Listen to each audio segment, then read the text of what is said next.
அஸ்ஸலாமு அலைக்கும் வரஹ்மத்துல்லாஹி வபரகாத்துஹு. 5 நிமிடம் மதர்சா பாகம் 29. ஃப்ரெண்ட்ஸ், வீடியோக்குள்ளே போகிறதுக்கு முன்னாடி சேனலை சப்ஸ்கிரைப் பண்ணாதவங்க சப்ஸ்கிரைப் பண்ணுங்கள். அதே மாதிரி வீடியோக்கு லைக் போடுங்க. இஸ்லாமிய வரலாறு. யாக்கூப் நபிக்கு ஏற்பட்ட சோதனை. மற்ற இறை தூதர்களைப் போன்று யாக்கூப் அலைஹிஸ்ஸலாம் அவர்களுக்கும் பல சோதனைகள் ஏற்பட்டன.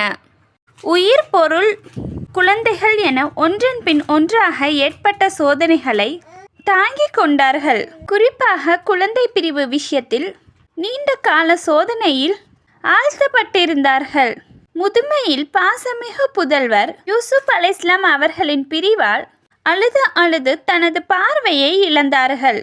இந்த சோகம் மாறும் முன் புன்யாமீன் என்ற மற்றொரு புதல்வரையும் பிரிந்து வாடினார்கள். இந்த துயரங்களுக்கிடையே அல்லாஹ்வின் அறநெறி அழைப்பு பணியில் மக்களின் நிராகரிப்பால் ஏற்பட்ட துயரம் வேறு இருந்த போதிலும் எல்லா துயரங்களையும் சகித்து அல்லாஹ்வுக்கு நன்றி செலுத்திய வண்ணம் அவனிடம் உதவிகளை வேண்டிக் கொண்டு இருந்தார்கள். இந்த நன்றிக்கும் பொறுமைக்கும் வெகுமதியாக பிரிந்து விட்டிருந்த மகன்களை சந்திக்க வைத்தான் அல்லாஹ். அத்துடன் இழந்த பார்வையையும் மீள செய்தான்.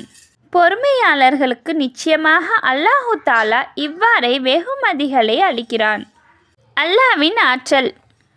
மர இலைகளின் பலன்கள். அல்லாஹு தாலா ஆயிரக்கணக்கான மரங்களை படைத்துள்ளான். அவை ஒவ்வொன்றிலும் எண்ணற்ற இலைகள் உள்ளன. அவற்றால் அநேக பலன்கள் உள்ளன. அந்த இலைகள் நமக்காக சுகாதாரமான பிராணவாயுவை உருவாக்குகின்றன. மேலும் அசுத்தமான காற்றை தன்னுள் ஈர்த்து கொள்கின்றன.